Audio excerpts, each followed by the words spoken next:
창밖은 겨울 연출한 이상지인이라고 합니다. 반갑습니다. 네, 안녕하세요. 영애 역의 배우 한선아입니다. 네, 안녕하세요. 공서구 역할의 곽민규입니다. 만나서 반갑습니다. 전주국제영화제에서 영화 미리 보신 분들도 계실 것 같고 오늘 이 영화 처음 보신 분들도 계실 것 같은데요. 아직은 그래도 겨울의 기운이 조금 남아있는 시기에 영화가 다시 한번 상영이 될 수 있어서 계절감에 참 잘 맞는 영화 한 편 오늘 보실 것 같고요. 일단 영화를 보시고 나서 궁금하신 점들을 생각하시는 동안 제가 게스트분들과 대화를 일단 미리 나눌 테니 질문이 있으신 분은 지기 후반에 손을 들어주시면 질문을 기회를. 일단 영화를 보고 굉장히 구체적인 공간 설정과 직업 설정에 대해서 많이 호의를 가지고 보셨을 것 같아요. 실제로 우리가 일상생활에서 많이 보는 공간들이긴 하지만 구체적으로 그 안에서 어떤 이야기들이 벌어지는지는 속속들이 들여다볼 수 없는 공간에 대한 이야기이기도 하고 직업군에 대한 이야기이기도 한 것 같은데요. 경남 진해가 배경이고 버스 회사가 배경이다 보니까 버스 운전기사 그리고 유실물 보관소에서 일하고 또 박스오피스에서 일하는 그 직원이라는 아주 구체적인 직업 설정으로 인물들의 설정이 되어 있는데요. 이 구체적인 공간 설정과 직업군의 설정의 배경에 대한 얘기를 먼저 좀 해볼까요? 일단 진해가 이제 제가 태어나고 자란 공간이에요. 그래서 진해에서 일어나는 이야기를 먼저 생각을 했었고, 그리고 제일 처음에 이제 유실물 보관소가 제일 처음 생각이었어요. 거기서부터 이야기가 시작이 돼서 유실물 보관소가 있는 곳은 어딜까? 그런 사람들이 오가는 터미널 같은 공간이면 그게 있을 것이고, 그래서 이 터미널과 그런 이제 진해에 있는 터미널, 유실물 보관소 이 공간들을 설정해서 글을 썼고 영화 찍었던 것 같습니다. 그러면 누군가 물건을 잃어버리는 사람이 있고 네. 그 물건을 보관하는 사람이 있고 찾으려는 사람이 있고 이 설정 자체가 굉장히 중요했던 네. 셈이네요. 네. 왜 그게 이렇게 중요하셨던 것 같아요? 이야기를 쓰는 시점에는?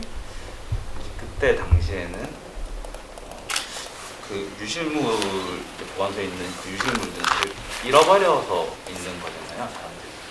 근데 그게 사실 저는 영예랑 비슷한 생각이었는데 사실 버려진 게 아닐까?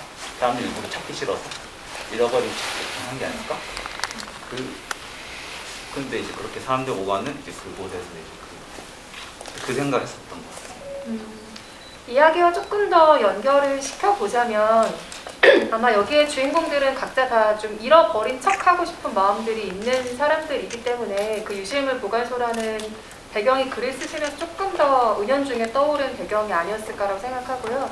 인물들이 가지고 있는 그 후회라든지 미련이라든지 무엇이라고 불러도 좋을 그 감정들에 대해서는 조금 구체적으로 후에 이야기를 나눠보도록 하고요. 영화에서 중요한 매개가 되는 게 mp3인데 여기에는 mp3를 사용해 보신 분도 계시고 도대체 저 물건이 무엇이냐라고 생각하실 분들도 아마 계실 테죠. 좀 mp3 자체도 그렇고 영화가 좀 트렌디한 무언가와는 감성이 조금 벗어나 있는 이야기이기도 하죠. 그러니까 좀 사라지는 것들에 대한 향수를 오히려 조금 더 집중하는 영화라고 해야 될까요? 근데 이 정서가 배우들에게 어떻게 다가갔을지 궁금해요. 굉장히 잘 맞는 정서라고 생각했을 수도 있고 조금은 어색한 정서라고 생각했을 수도 있을 것 같거든요. 두 배우분들은 어떠셨어요? 저 같은 경우에는 mp3 세대이거든요. 그래서 시나리오를 받아봤을 때 되게 반가웠어요. 제가 제 나이 때 공감을 할 수 있는 시나리오 글이라고 생각을 해서, 그리고 서구의 나이에 대해서 구체적인 설정 같은 것도 이제 감독님이랑 이야기를 했었을 때 그때 당시에 제 나이, 영화를 작업했었을 때 제 나이에서 이제 좀 더 나이가 먹으면 이런 역할을 할 수 없을 것 같다는 생각도 하게 됐었고, 그래서 되게 귀한 시나리오다 라는 생각에 mp3도 그렇고 진해라는 그 공간의 설정 같은 것도 그렇고, 그 진해라는 곳에 가보시면 알겠지만 되게 어떻게 이렇게 얘기하면 지네한테 좀 실례일 수도 있는데요. 약간 옛것이 많이 남아있어요. 맞아 맞아. 네, 그런 분위기나 정서 같은 것들이 배우로서 이렇게 역할에 몰입할 수 있게끔 많이 도와줬고 또 버스 기사라는 멜트 있는 이것도 그랬던 것 같아요. 네, 저 같은 경우는요. 네, 저도 시나리오 처음 읽었을 때 그 정서가 굉장히 좋았어요. 잔잔한 정서가. 네, 실제로 저는 제가 지금까지 해왔던 작품이나 역할들을 보면 굉장히 화려하거나 좀 뭐 일상적인 역할보다는 조금 극에서 좀 캐릭터적인 역할들을 해왔어서 이렇게 되게 조용한 곳에서 조용하게 지내는 이 영애라는 인물이 저한테는 굉장히 편안했고 마치 그냥 잔잔한 호수에 돌멩이 하나 던져진 것 같죠? 저는 그냥 잔잔한 호수고 서구가 저한테는 돌멩이 같은 존재인 거죠. 그래서 그런 그냥 잔잔한 작은 울림이 뭔가 매력 있었던 것 같아요. 네, 그러니까 그냥 혼자 있을 때 제가 아는 제 모습을 감사합니다. 혼자 있을 때 저를 제가 제 자신을 봤을 때 나한테도 영예 같은 구석이 있는데 이런 모습을 어떻게 좀 언제쯤 표현해낼 수 있을까 이런 생각을 해왔었는데 창밖은 겨울이라는 작품 덕분에 좀 표현해낼 수 있겠다 싶어서 저도 임하게 됐던 것 같아요. 안 그래도 반가운 제안이었을 것 같다는 생각을 하면서 영화를 보고 있었는데 마이크가 있으니까 세상 좋네요. 너무 좋습니다. 그런 줄이야. 촬영 시기를 살펴보면 2019년이잖아요. 각자 배우들이 그 당시에 갖고 있던 어떤 고민이나 혹은 뭐 두려움이나 앞으로 내가 어떤 작품을 해나가야 할까라는 생각들을 할 때 어떤 작품을 만나느냐에 따라 이 작품에 대한 마음이 굉장히 달라지기도 하는 것 같거든요. 두 배우분들은 이 작품을 만났던 시기를 생각해보면 어떤 것들을 좀 갈망하고 있었고 혹은 어떤 작품이 내게 오기를 좀 기대하고 있었고 혹은 배우로서 본인이 가장 가지고 있던 좀 두려움이랄지 앞으로 어떤 작품을 만나게 할까라는 고민이랄지 어떻게 이 작품과 연결이 좀 된 것 같은데요? 좀 궁금하네요. 실은 지금도 진짜 한결 좋은데요. 실은 지금도 그렇고 그때도 그렇고 제가 배우로서 가지고 있는 특징상 서구 같은 류의 군고구마 나오는 역할을 좀 많이 했었거든요. 근데 그 캐릭터에 대한 고민을 계속 하게 되는 것 같아요. 그러니까 비슷한 모습을 계속 보여주면 관객들이 약간 지루해 하시면 어떡하지? 근데 창밖은 겨울은 제가 찍었던 영화들 중에서도 되게 유난히 애착이 많이 가는 영화예요.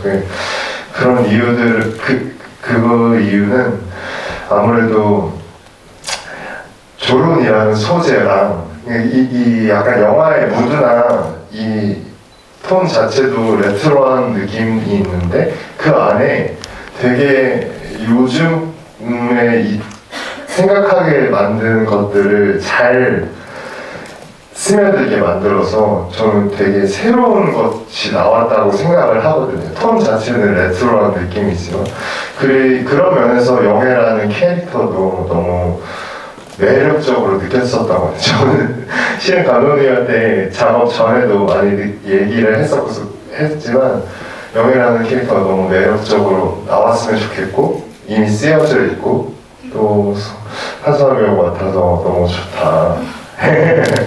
네, 그래서 영화를 보고 나서도 그런 것들이 물씬 다 잘 살아나서 네, 굉장히 매력적인 레트로 현대 믹싱 네, 재밌는 영화라고 생각했어요. 네. 저는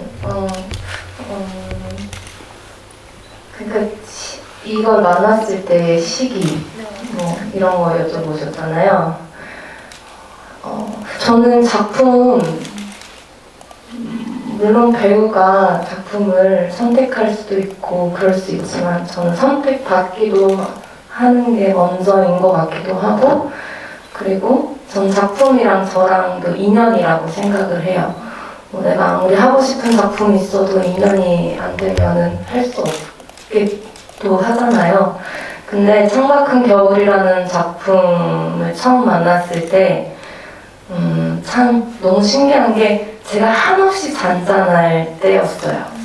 우리가 1년 365일을 지내면서 뭐 굉장히 텐션이 좋을 어느 시기도 있지만 또 배우다 보니까 공백기 이런 걸 거쳐서 굉장히 우울하기도 하고 잔잔하기도 하고 내가 어느 길을 가야 할지에 대한 어떤 고민이 진짜 많을 때가 있거든요.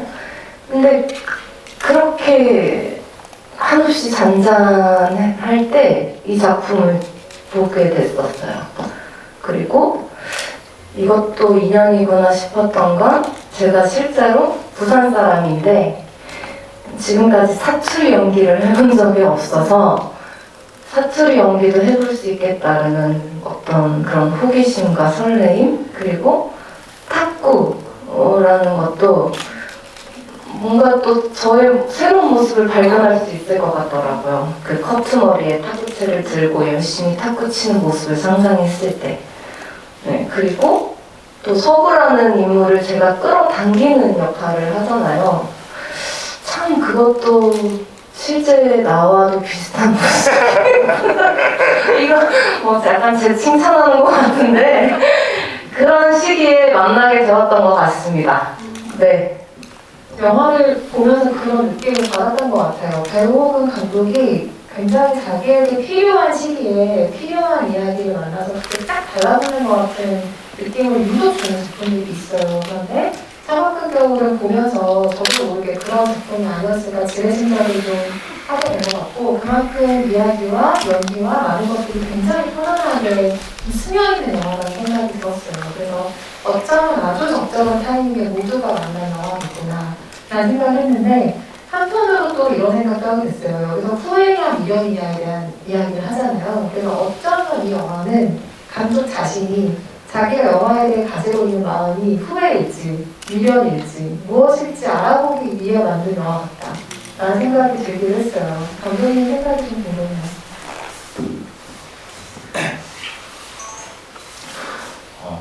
저 영화를 만들 시기가 이제 제가 서울에서 있다가 그리고 고향으로 내려가야 돼. 고향으로 한 1년 정도 내려와 있었을 때였거든요. 그때가 20대 후반이었는데 그때 되게 어떤 길을 놓였었던 것 같아요. 그 진해에 있으면 뭔가 영화 일을 할 수 없고 영화 만들기 되게 어려운 상황이고 앞으로 어떻게 해야 되지? 영화를 계속 할 수 있는 건가? 내가 다시 서울에 와서 작업을 해야 되는 건가? 그런저런 되게 많은 고민들이 있었고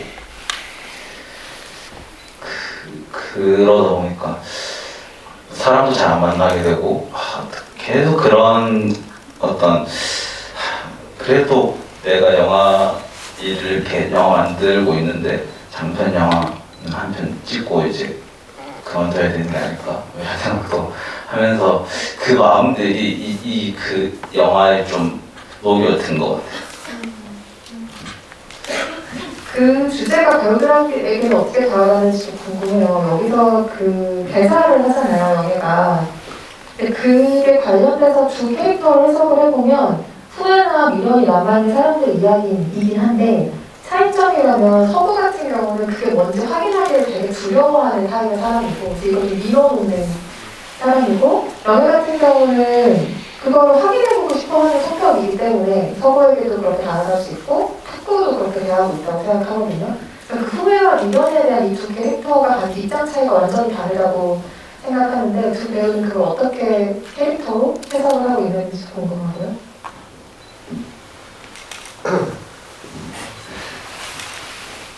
그렇죠. 네. 제가 영화를 보면서도 답답하다고 느껴졌거든요. 서구의 마음이. 근데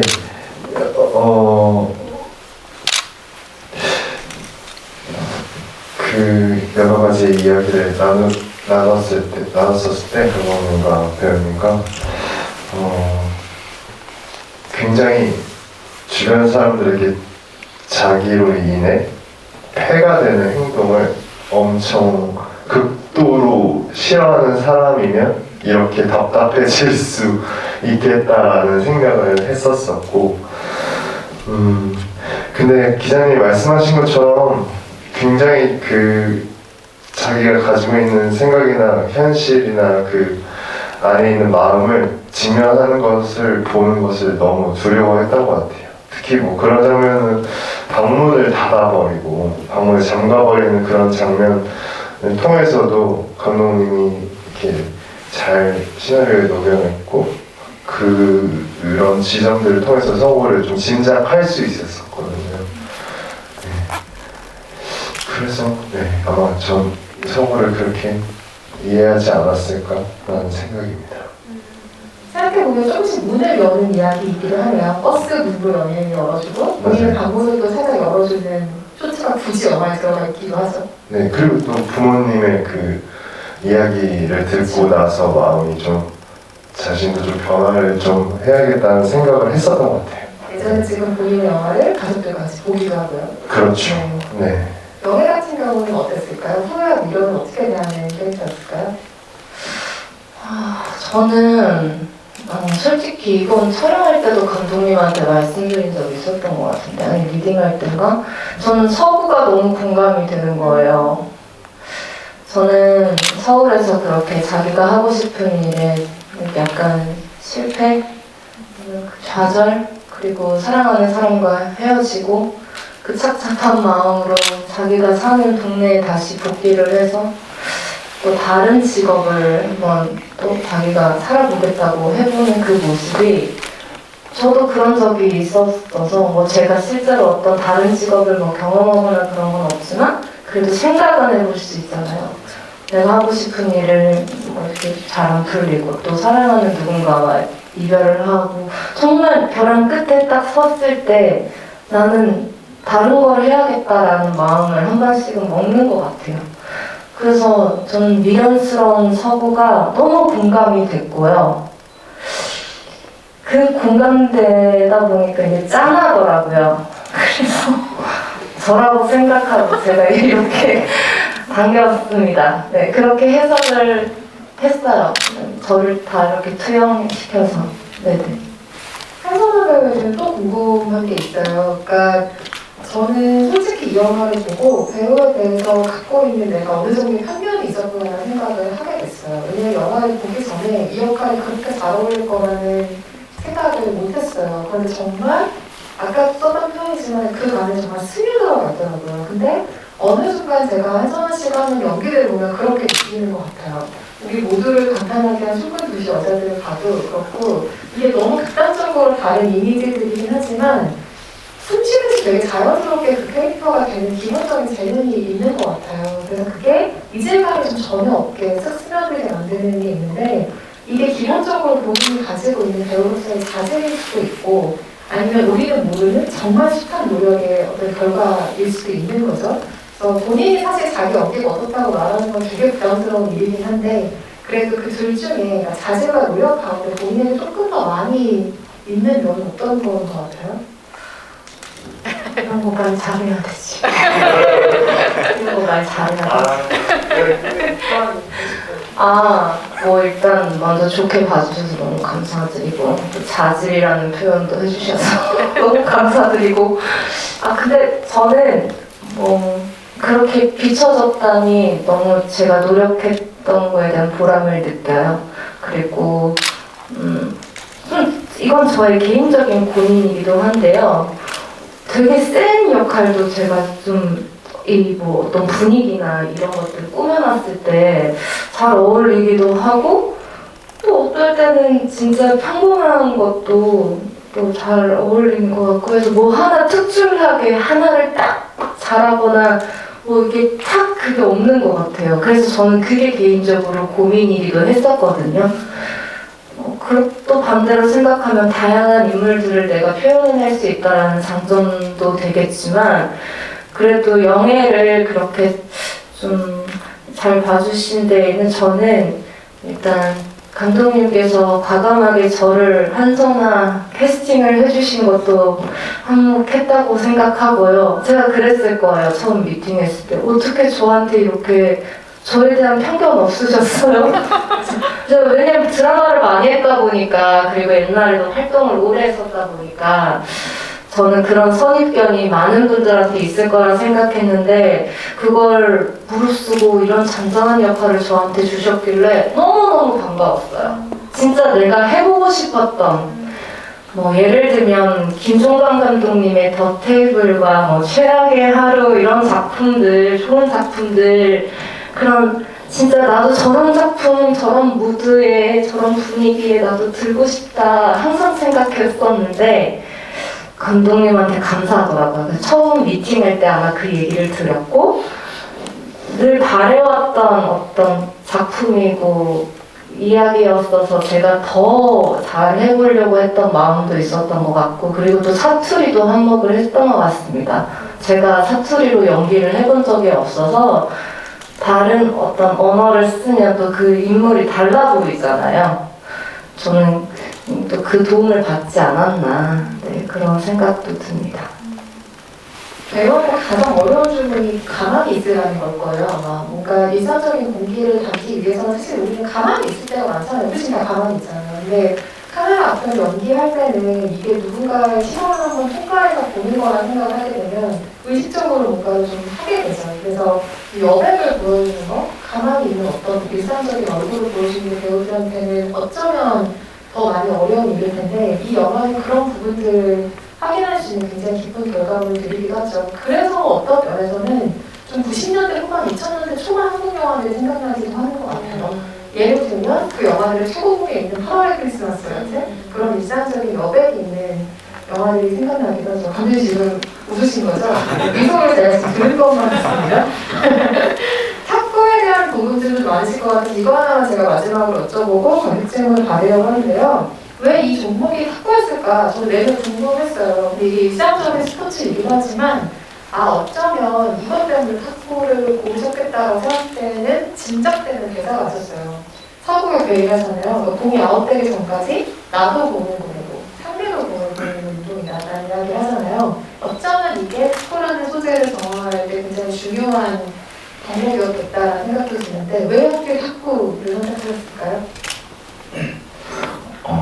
일단 글을 쓸 때 제가 한창 탁구에 빠져 있을 때였어요. 탁구를 한창 빠져 있을 때였는데 이렇게 상대방과 이렇게 치다 보니까 기자님께서 말씀하신 대로 그 장면이 제가 생각했던 이 영화에 어울리는 장면이 그러니까 어울리는 거라고 생각했거든요. 그러니까 탁구라는 게 내가 있고 상대방이 있고 서로 공을 쳐야지 계속 할 수 있는 종목이잖아요.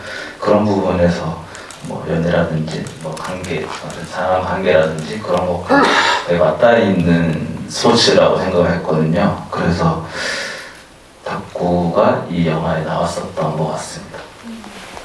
그리고 일단 움직임이 발랄하잖아요. 영화 자체가 좀 되게 잔잔한 느낌인데 탁구 장면이 나올 때 영화의 리듬감이 조금 달라지는 결과가 생기기도 하고요. 결과적으로는. 관객 여러분들 혹시 오늘 오신 게스트분들에게 궁금하신 점 있으면 질문 한 두세 번 정도 받아볼까요? 질문 있으신 관객분 혹시 계신가요? 죄송하지만 마이크 전달은 조금 어렵습니다. 큰 목소리로 질문해 주실 분 계시면 손을 들어주시기 바랍니다. 질문하실 분 계신가요?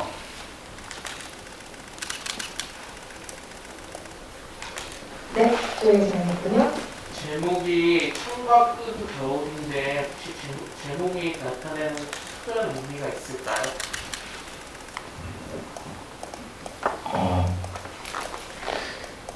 이제 이 계절이 약간 늦가을에서부터 시작되는 이야기로 이제 생각을 해서 글을 썼고 영화를 촬영했거든요. 그래서 이 영화가 이제 끝날 때쯤 되면 이제 우리가 창밖에서 보면 계절은 겨울이 되었다. 이 정도 생각을 했었던 것 같아요. 아니, 그러면 프로덕션상 촬영하는 계절이 바뀌었으면 영화 제목이 바뀌었을 건가요? 그까지 생각은 안 해봤는데 개봉되기 질문이 나와주시니 오늘부터 집에서 생각을 좀 해주시기 바랍니다. 알겠습니다. 다음 질문 있으신 관객분 계신가요? 아주 사소한 질문도 괜찮습니다. 배우님이나 계신 사소하긴 한데 그 서구가 운전하던 그 버스의 번호 315번하고 290번은 바뀌잖아요. 그게 혹시 감정 변화와 연관이 있을까요? 버스 번호가 바뀌는가요? 네. 생각을 안 해본 부분이라. 근데 이제 네. 너무 잘 캐치하신 것 같아요. 이제 서구가 처음에는 이렇게 그걸 타고 다니다가 35번인가요? 그걸 타고 다니다가 얘가 이제 MP3를 고치려고 할 때 버스를 바꾸거든요. 그게 그냥 저는 이제 시간을 바꾸면서 운행 시간을 그러면서 버스 번호가 바뀌었다 이 정도만 해석했었던 것 같습니다. 오늘 저희가 감독님을 트레이닝을 시키고 있네요. 배우들에게 이걸 타고나겠다 이런 질문을 받을 수 있다? 아까 탁구 얘기를 할 때 사실 배우들에게 그 탁구 연습에 대한 이야기를 물어보고 싶었는데 깜빡 그걸 놓치고 가서 지금 그 얘기 잠깐 하고 가볼까요? 탁구 연습도 좀 실제로 많이 하셨죠? 그죠. 그 프로덕션 기간 때, 프리프로덕션 기간 때 제작팀에서 저희 탁구 레슨을 시켜주셨어요. 그래서 이 탁구라는 스포츠도 그 단기간에 실력이 확 향상하기는 어려운 스포츠다 라는 제 핑계를 하기도 하지만 그래도 단기간에 좀 폼이나 이렇게 교정을 딱 받으면은 그 확실히 실력이 좀 늘기도 하더라고요. 네. 그래서 성화 배우 레슨하는 그 연습실에서도 같이 연습을 하면서 근데 그때 좀 저희가 프로덕션을 잘했다고 생각하는 게 그때 좀 유대감이 좀 생겼던 것 같아요. 예, 예. 운동을 같이 하고 확실히 진짜 뭘 처음 만나가지고 같이 호흡 맞추는 것도 어렵잖아요. 근데 그 탁구라는 걸 같이 하면서 좀 그게 굉장히 서로에게 더 자연스러워진 것 같았어요. 네. 그래서 너무 좋았던 작업이었던 것 같습니다. 아 진짜 그 도움을 주긴 했겠어요. 같이 뭔가 운동 연습하고 그랬던 게. 그 전주영화제 때 제가 이 영화를 처음 봤었죠. 그때 보고서 제가 다른 영화 때문에 분위기를 사석에서 다른 자리에서 만나가지고 이 영화 좋다고 잘 갔다고 그 얘기를 했는데 그때 민기 씨가 그 얘기를 하는 거예요. 성화 씨가 너무 잘했다고. 그러면서 현장에 올 때마다 분위기가 달랐다고 그런 얘기 하더라고요. 그래서 아 이게 근데 아무리 같이 좋게 작업을 했더라도 사실은 사석에서 상대방 칭찬을 그렇게까지 하진 않거든요. 그래서 이 팀의 분위기가 진짜 좋았었구나라는 거를 그때 잠깐 진작을 했었는데 생활해보니까 같이 운동도 하고 이런 시간들 때문에 조금 더 유대감이 생기고 그랬었던 것 같네요. 네. 혹시 첨언하실 이야기가 있다면? 네, 맞아요. 진짜 네. 너무 좋았던 파트너. 네.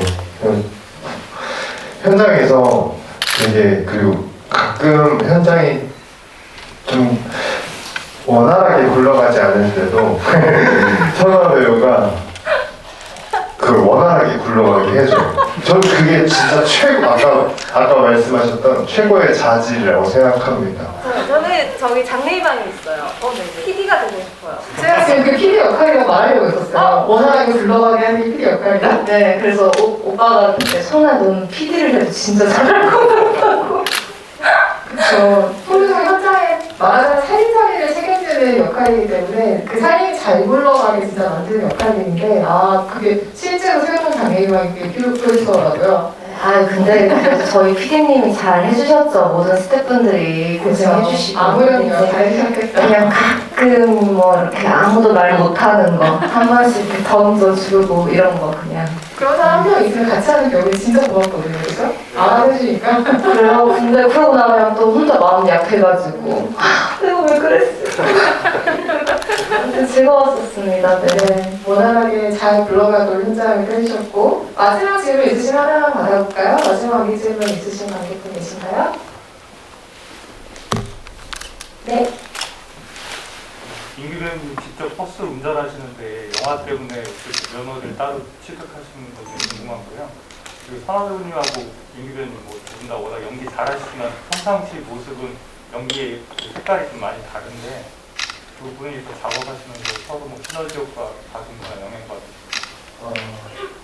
그 버스 면허도 제작팀에서 저 레슨을 시켜주셨어요. 그래서 거의 국내에서 일종 대형 면허 가지고 있는 배우는 제가 면허 없을 거예요. 근데 여기 계시는 뭐 관계자분들 필요하시다면 언제든지 연락 주시고 네, 그래서 버스 배우는 것도 되게 재밌었어요. 버스 기사로 나오는 역할을 할 수 있는 게 평생에서 없을 수도 있잖아요. 근데 그런 것도 엄청 매력 있었고 선화 배우랑 호흡을 맞추는 면에서도 그 전에 이제 아까 탁구 쳤을 때나 뭐 이런 프로덕션 때 좀 솔직한 얘기들을 좀 많이 나누고 그랬던 점이 많이 도움이 됐던 것 같고 서구라는 캐릭터에 대해서는 감독님과 좀 이야기를 많이 나눴었던 것 같아요. 그리고 감독님께서 많이 이렇게 같이 어떻게 그려야 될지에 대해서 같이 고민을 많이 나눴어서 네. 그 영애랑 나오는 장면도 매력 뭐 전체적으로 너무 좋지만 저는 갑자기 전 애인과 나오는 그 장면 죄송합니다. 제가 영화 기억을 못해가지고 맞아요 수영 너무 헤어져서 기억 못할 수 있지. 헤어져서 헤어진 거죠. 굉장한 해석이. 네, 그 장면도 너무 좋아하거든요. 그 장면 찍을 때도 감독님이랑 이야기 많이 나눴었고 네, 그랬습니다.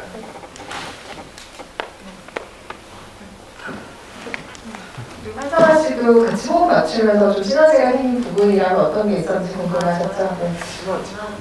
저는 오빠한테 정말 도움을 많이 받았어요. 굉장히 오빠의 목소리가 그 사람을 대신한다라는 그런 말이 있잖아요. 근데 오빠 목소리만 들어봐도 정말 사람 좋잖아요. 그래서 진짜 처음 촬영하는 첫날이었어요. 그 첫날에 그 씬이 뭐였냐면 탁구대에서 그 우리 버스 기사님들과 그래서 탁구 치는 장면이었을 거예요. 근데 그때 제가 해석했던 대로 연기를 했는데 오빠가 저한테 좋은 아이디어를 귓속말로 주셨었거든요. 근데 그게 너무 감사했던 게 어느 현장이나 어느 배우들이랑 이렇게 작업을 하면 사람이 다 다르니까 환경도 다르고 그 말을 하는 게 조심스러워서 말 못할 수도 있고 또 그럴 수 있잖아요. 근데 저는 되려 그런 걸 해주시는 게 좋거든요. 근데 딱 오빠가 선아야 이렇게 하면 더 좋을 것 같아 하시길래 그때 감을 탁 잡았던 것 같아요. 첫 촬영 때 저도 그 영애라는 인물의 톤을 더 명확하게 잡을 수 있었던 것 같아요. 그리고 또 오빠는 워낙 독립영화를 또 많이 해오셨고 저는 사실 독립영화가 이게 처음이었거든요. 물론 창밖은 겨울을 촬영하던 해에 다른 독립영화 한 편이 더 있었지만 처음 작업하는 거였어서 잘 몰랐어요.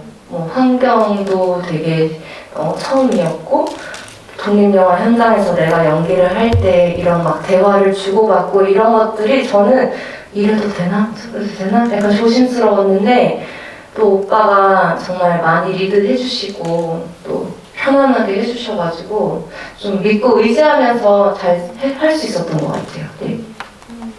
그런 분위기가 편안하게 영화에 전체적으로 녹아든 것 같아요. 아주 여러 가지로 그분의 호흡이라든지 뭐 그때 시기의 고민들이라든지 아주 많은 것들이 자연스럽게 맞아떨어진 무리 없이 정말 물 흐르듯이 모든 게 간 영화가 아니었을까 생각이 들고요.